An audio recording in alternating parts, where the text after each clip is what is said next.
When you sent me packing down Green River Valley, I knew that if you could. Hey, this is Adam with Mile High Stash, the podcast that asks what 5 albums you would bring to a remote Colorado cabin in the event of a zombie apocalypse.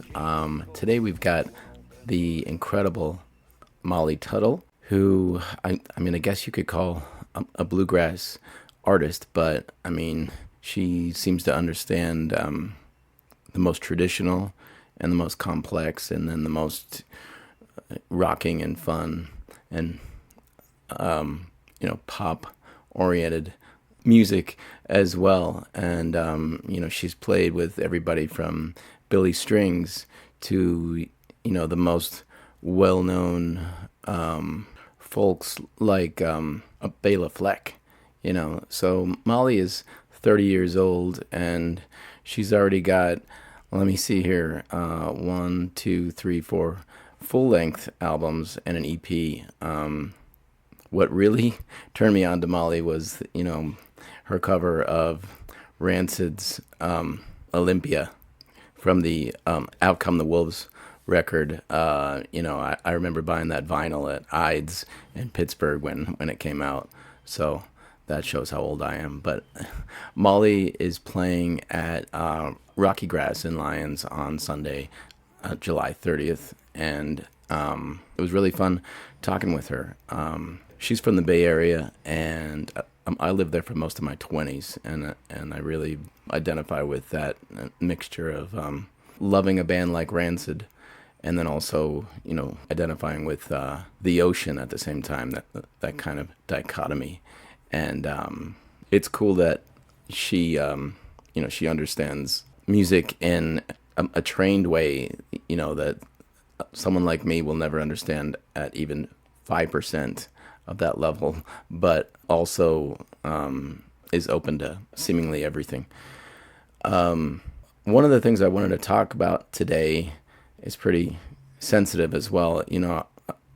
I've been saying since the first episode of Mile High Stash that I have a lifelong stutter, and I said that I was never gonna edit out the little clicks and pauses and ums and things like that, and I have actually edited that out for the most part, and sometimes left it in, but some of you may have listened to my conversation with the writer John Hendrickson from The Atlantic about his new book, Life on Delay. I'm all about his stuttering journey. And then some of you showed up for my a live interview with Steve Varney from Gregory Alan Isakov's band. Steve is also a stutterer, and that was a powerful and fun interview that I'm actually going to share online soon as well. Something happened during my conversation with Molly Tuttle that brought me back to, being in the 4th grade, 5th grade, and called on to read, and stuttering, and, just experiencing some sort of a comment or a look or whatever that, a lot of people, I think, can hear 1,000 compliments, 1,000 good things, and then hear one thing that just sticks with you forever, But Molly brought up her alopecia, which is something that she's been a lot more open with and even connected with in the community lately. And it was something that I was just going to talk about her music and not mention that, but I was really inspired that she brought that up, and then I brought up how I've kind of recently been open about my stutter and have actually connected with other stutterers for the first time, instead of feeling like I'm the only one, which when you suffer from certain things, whether it's alopecia or stuttering, it can often feel like it's only you, and you're in this vacuum. And anyway, I was really inspired by Molly bringing up her alopecia, and her publicist, who was on the line as often happens because publicists want to keep track of time for the most part. Her publicist, Chandler from Saks, didn't realize that she was not muted, and she kind of said exasperatedly, "Why are they talking about his stutter?" And it wasn't like vehementous, and it's just shocked me and hurt, and it happened so fast that when I listened back to the interview, I had to go over that and say, did that really happen? And then I felt like I had to also bring it up with Chandler later and just say I was hurt and shocked, and not, say you statements like you're an asshole and you are a person who doesn't care, anything like that. I just had to state that I noticed it and that it hurt. And she wrote back. She said, I am so incredibly sorry. I would never make fun of your speech impediment, as my brother has struggled with one his whole life.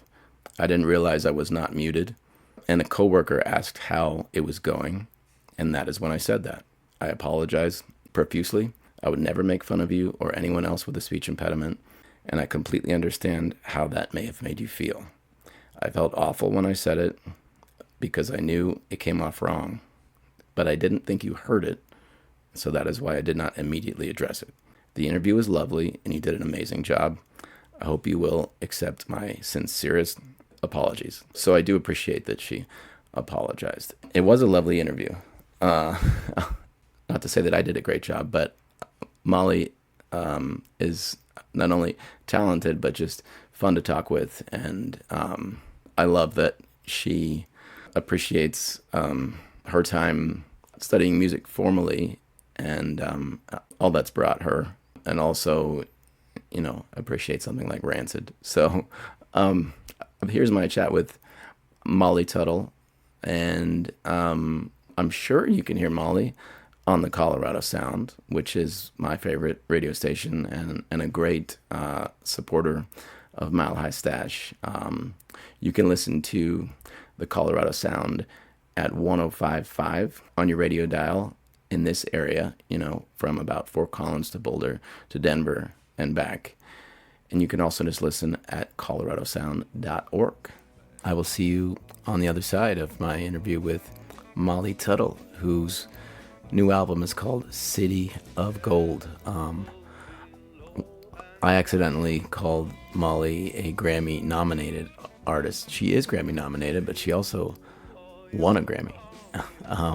This episode of Mile High Stash featuring Molly Tuttle, by the way, is sponsored by the historic Gold Hill Inn, where I will be playing with Rolling Harvest on October 13th. So I will see you on the other side of my chat with Molly Tuttle.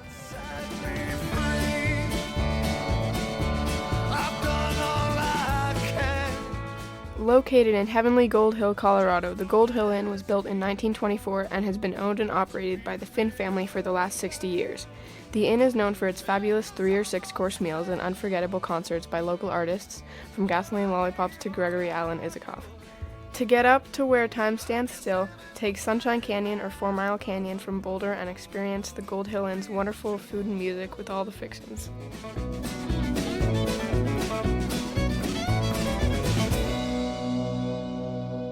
Hello, how's it going? Not bad. How are you, Molly?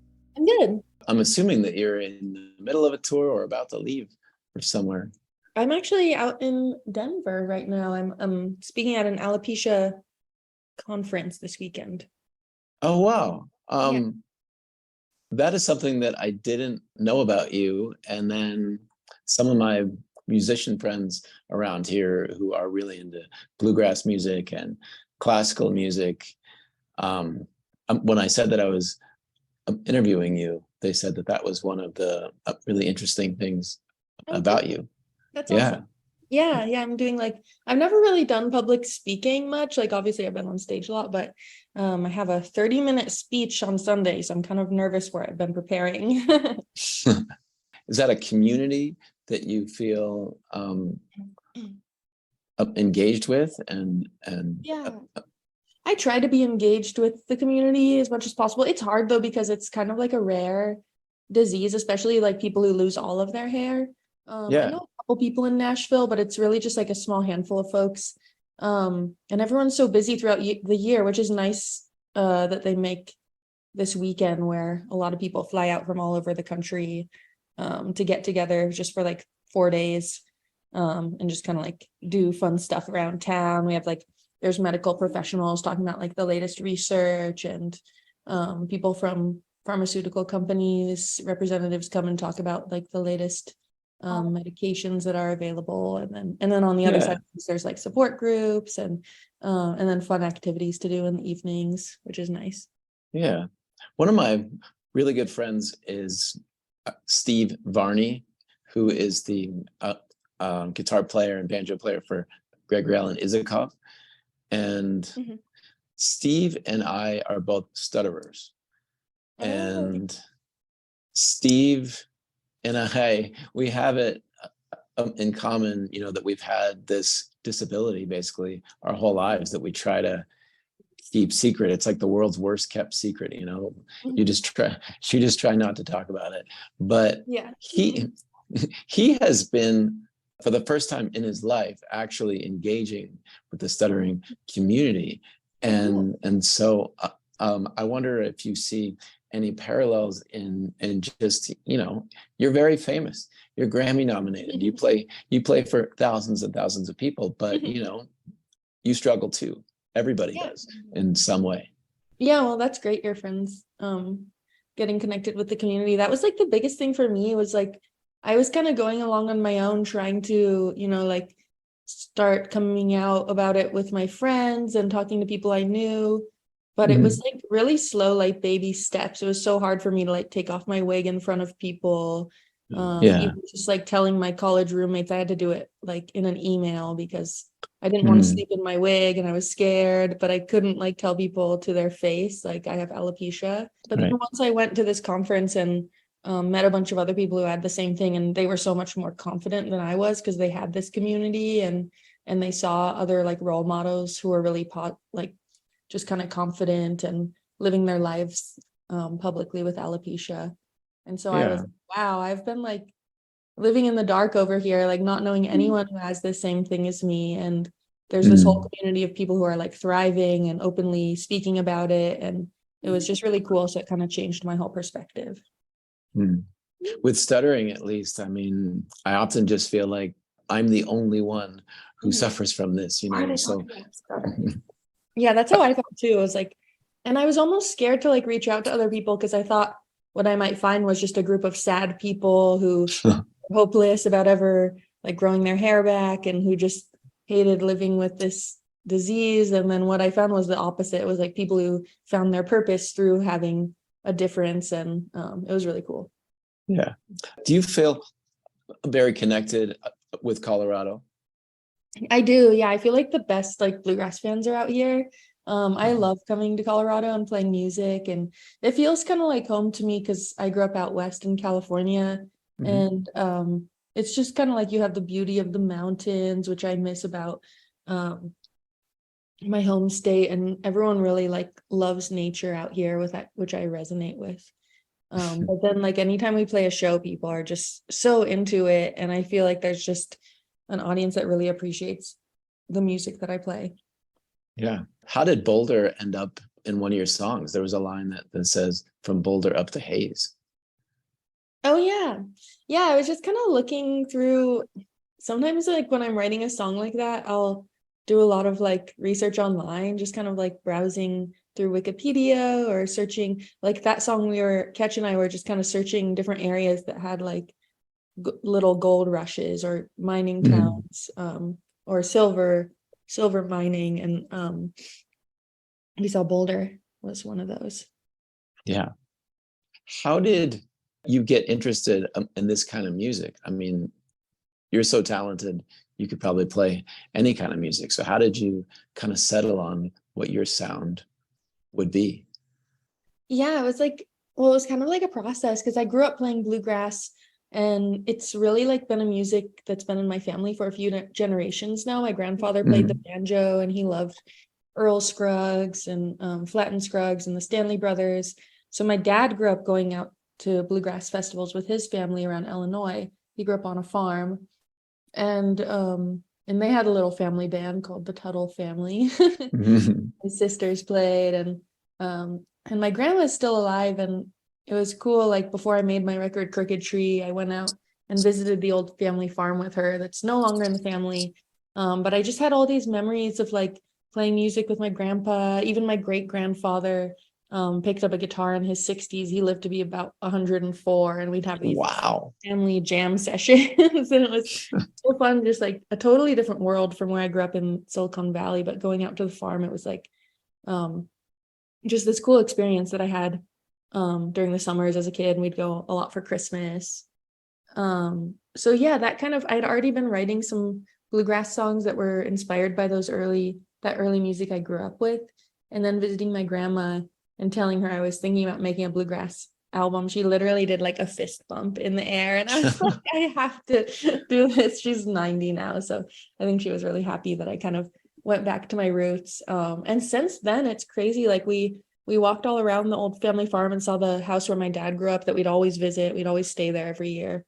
And then like a couple months ago, someone burned the house to the ground, so it's not even there anymore. Oh, but no. I'm so glad that I took all these pictures there and really documented it while I was making Crooked Tree. I went out twice, and one time we went with a photographer and took all these pictures around the house, and then another time I just kind of took pictures of my grandma around the old farm. But it felt like an important thing to do at the time, and now I'm like extra glad I did it. Yeah. How important was it for you to have a college education in music, as well as this, just being out in the world, touring and playing? Because some people seem to be one or the other. Either they have it or they're very trained. But it seems like it was important for you to have both of those things. Yeah, I think some people like are just born ready to go out on the road. And for me, I felt like I got out of high school and I needed time to just kind of study my craft. I was so excited at the prospect of going to music school because I knew I would meet so many like-minded people. And in a way, that was the best part. Like my band now is so many people I met through going to Berkeley. And yeah, it was cool. Like, I don't think I've gotten that experience since then where I just fully like immersed myself in studying and playing music. And I only went for 2.5 years, which felt like kind of the perfect amount of time. I didn't fully like get a bachelor's degree, but it still gave me a little window in between high school and like the real world where I could just totally focus. And then I moved to Nashville and started making records. But I remember leaving school and thinking like, wow, that was like a real gem that I got that time. Yeah. I want to ask you about your new album, but first, everyone gets asked this same crazy question, which is if you were stranded in a remote cabin in the mountains in Colorado during a zombie apocalypse, and you only had food, water, and a crank-powered Victrola, what 5 albums would you bring? Okay, yes. I think that would have to be, well, I kind of go back through my life when I think about that and think like, what are the most pivotal albums to me? Might not necessarily be like the ones I'm listening to right now, but I think just like my 5 kind of like, I guess albums that kind of changed what I do and changed my life would be like Hazel Dickens and Alice Gerrard. They have a duo album that was super inspirational to me as a kid. I'd have to go with Rancid and Out Came the Wolves, because I can go back to that album and it just takes me back to like a specific time in my life. I feel like I would like to go have that feeling during the zombie apocalypse, probably. Gillian Welch, it's hard to pick one of her albums, but the first one I liked was Revival, and that like blew my mind when I heard that record for the first time. Joni Mitchell, Blue, I feel like is one I could go back to during a zombie apocalypse over and over again and like hear new things. It never gets old. And then for a 5th one, John Hartford is one of my favorites. I might have to go with Aeroplane because that has some of my favorite songs of his on it. You were so fast with these. It's like you knew exactly what the most important music, music to you is, you know. Hanging out with Lars down on 6th Street.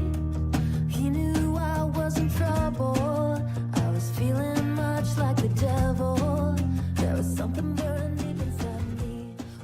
Located in heavenly Gold Hill, Colorado, the Gold Hill Inn was built in 1924 and has been owned and operated by the Finn family for the last 60 years. The inn is known for its fabulous 3 or 6 course meals and unforgettable concerts by local artists, from Gasoline Lollipops to Gregory Alan Isikoff. To get up to where time stands still, take Sunshine Canyon or 4 Mile Canyon from Boulder and experience the Gold Hill Inn's wonderful food and music with all the fixins. New York City, well, I wish I was on the highway. Back to Olympia. I'm having a hard time understanding. I'm from Pittsburgh, and I grew up on punk rock, and then I lived in the Bay Area for a long time, and so bluegrass is really just something that I've been exposed to sort of lately in Colorado. So when I heard your version of that Rancid song, I think it was Olympia, Washington. Olympia. Yeah.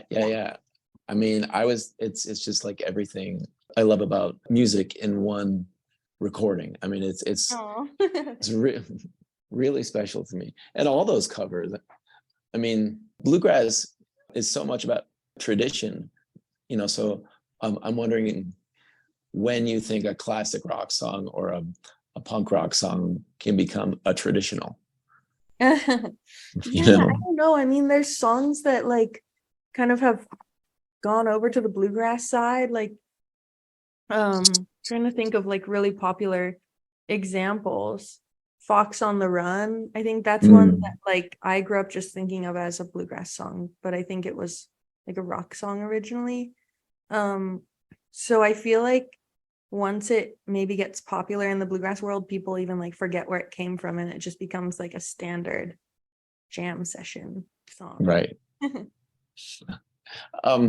Your new album is amazing, and I'm just wondering if you feel like when you come out with an album and you know, when you make an album, does it feel like you're cramming all of your life experience and all of your experience of writing and recording into something new, or is it more of a moment in time for you? Yeah, I think I have to go about thinking about it as a moment, because if I put like so much pressure on it, like this has to define who I am, like, and then I start thinking about, oh my God, it's gonna be just like on Spotify forever, and people like Right. buy albums and have them for a long time, and then I start like getting freaked out, like, well, I wish I could have done that differently or sang that line differently. Especially when you put out an album, like you haven't toured the songs, so you might not have played them a million times. Right. It's brand new, and then you play them for a year on the road and you're like, oh, I want to go back and re-record the album now that I know it's so much better. So it is kind of like just that moment, and so much of what's cool about albums is you have that like spontaneity of you're playing the songs for the first time and figuring out what works. So yeah, I think it's like these songs I wrote them all in the past year. After putting out Crooked Tree, I was like getting so excited about playing with my new band, and I was like, oh man, I really need to write an album for this band specifically, because on Crooked Tree we had all these amazing like heroes of mine playing on the album, but when I went to make my touring band, they were all in other bands. So I kind of put together this band of a bunch of my friends and people who I just thought would make a really interesting sound together, and it worked so well. So I've been having a blast out on the road and excited to have our first record together. Yeah. And you're really mixing bluegrass with pop music, in my opinion. And I'm wondering if you feel like maybe coming from where you come from, are you a part of a legacy that goes all the way back to when the Grateful Dead was like a jug band playing in pizza shops in Palo Alto, you know? Yeah, well, I think about them a lot because I'm from Palo Alto, and my first show ever was at a pizza store down the road from my house. it wasn't the same one they played in, but Yeah. yeah, I think that's just really cool because when I think about like how do I have any sort of like place in this music that people associate with like Kentucky and the South, when I'm from California, and where I live in Tennessee, people say they don't want Californians moving there because we're all moving in and Right. kind of like changing the city a little bit. But so I'm kind of like have imposter syndrome in a way. But then I think about like so many great bluegrass records were made out in California. You have like Olden in the Way with Jerry Garcia and David Grisman, and Peter Rowan, and so many of the albums that I grew up listening to and that kind of taught me about this music were made out from where I'm from. So it kind of makes sense that there's such a great bluegrass community out there. Yeah, so I do think about the Grateful Dead a lot, and I've gotten to meet Bob Weir and Bill Kreutzmann recently, and it's been really cool to kind of talk Bay Area with them. Bill Kreutzmann went to the same high school that I did, Palo Alto. Oh, wow. And your cover of Standing on the Moon is wonderful as well. Oh, thanks. Yeah. Song. That might be one of my absolute favorite songs. So many people associate the Dead with jamming, but the songwriting is... That's what I love about it. Just the songs are so interesting, the way they're crafted and the lyrics. The jamming part is really cool and really unique. I think they just kind of like almost created their own genre, I guess. But yeah, the songwriting is really what I kind of get excited about. Yeah. Well, bluegrass is so associated with the mountains, whether it's the Appalachians or the Rockies. How does the ocean play a part in your music?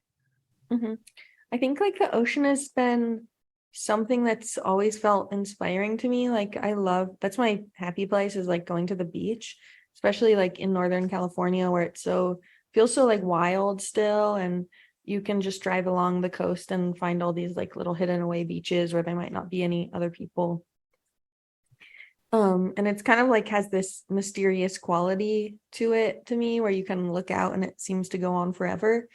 So that's like something that it makes me feel creative, and I get excited about like using the ocean as a metaphor in songs. And but yeah, I'm trying to think of like I'm sure there's lots of bluegrass songs that reference the sea. There's like kind of sailing songs. But yeah, it's not like the most common topic in bluegrass. Kind of the last thing I want to ask you is, what is your city of gold? Do you have something that you're continually searching for or hoping for that's kind of elusive? Yeah, I guess like I'm just kind of looking for that like creative spark, and that is kind of my city of gold. It's what like drew me to music. It's just the feeling you get when you're playing music, and the community that it brings to you. And that's what I've been like kind of chasing my whole life. So in a way, that's my music is my city of gold. The first song on your first album says, "There comes a time to say that's good enough." But you're still, I mean, it sounds like there will never be a time for you that it's good enough, because you're always searching for this. There was one other thing I wanted to ask you, but I think you kind of answered it. It was just so much of bluegrass and alt country. I don't know what you want to call it, but for me, it's sometimes it's too nice. And the fact that you are adding all these other influences, and even Rancid, the fact that Rancid is something that resonates with you. I wanted to ask, do you ever just want to put on Master of Puppets and headbang and just have something completely different? Yeah, like I listen to stuff that's super different from my own music all the time at home. Like lately we went out with Dierks Bentley a couple weeks ago, and I've been super into like mainstream country recently, which I never listened to that much. And then since I've lived in Nashville now 8 years, it's slowly like infiltrated my brain. And right. I just like something about like the hooks and the production. It's so satisfying to me. Yeah, so I don't know. I'm always trying to like discover a new genre and like figure out what makes it popular and what makes people love it. So yeah, that's been my current obsession. Who have you not played with that you'd like to? Because, the list of people that you have performed with or recorded with is just massive. Mm-hmm. Yeah, that's a really good question. I mean, I think I'd love to do something kind of like totally outside my realm. There's this band I feel like it would be so fun to jam with, the band Krungbin. Oh yeah, yeah. Their music.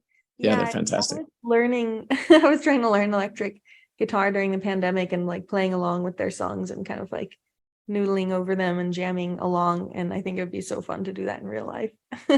We'll have to put that out in the world that Yeah. Molly Tuttle wants to make a record with Krungbin. Yeah. That'd be fantastic.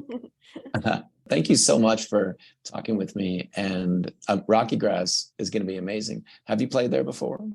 Yes, I have a few times now. I did it first with my own band a long time ago. It was like must have like just moved to Nashville. I think it was maybe 2015, maybe 2016. And I remember I was so nervous, like it was just I barely like started touring under my own name, and I was so like inexperienced. I didn't even get our set length right. I thought we were playing an hour, and so we got off stage and they were like, "You have 15 minutes left," and I was like, "Wait, what? We haven't practiced any more songs." So I'm hoping to redeem myself this time and play the full set length. But then I did it a few years ago with the First Ladies of Bluegrass, which is a band of all the women who have been the first women to win the Bluegrass Music Association award on our respective instruments. So it's Becky Fuller, Allison Brown, Sierra Hall, Missy Raines, and me. And that was a super fun set. We have only played like a handful of shows ever, so it felt like a little special moment there. Yeah. Well, maybe this year to let you go 15 minutes over. That'd be good. Yeah. Looking at your discography, I mean, the last thing I have to say is I basically expect an album a year from you forever. That's basically. I'll try to live up to that. Yeah. So far I haven't written a single song since I think my last album. So I'm gonna have to really start working on that if I want to meet the deadline. Thank you so much for talking with me, and have a good time at the conference. Oh, thank you.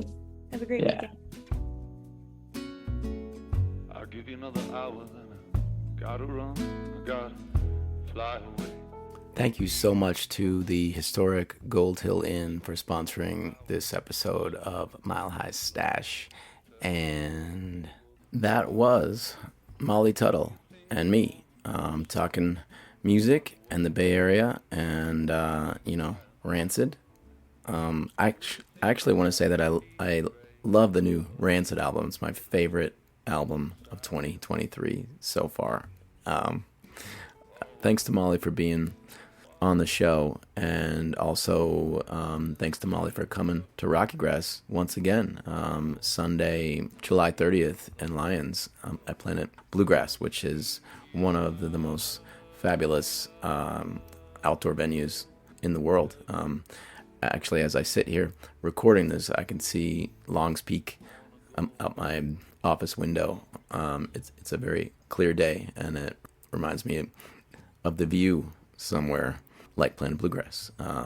Molly Tuttle is on the road, and you can go to mollytuttlemusic.com. She is freaking all over the place. So I know I have listeners in strange places like India and Iceland and Poland and where's another one?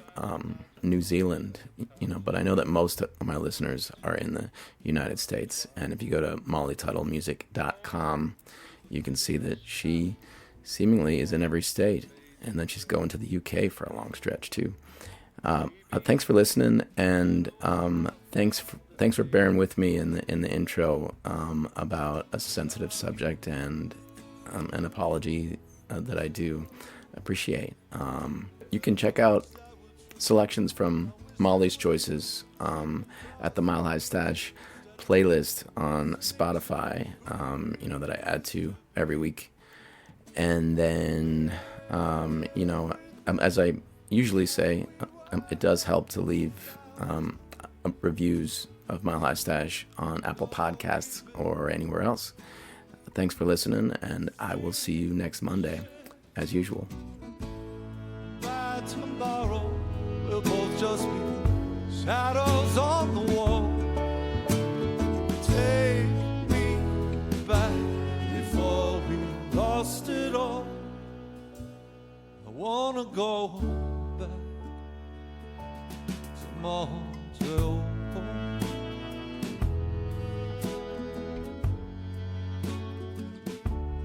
Tomorrow.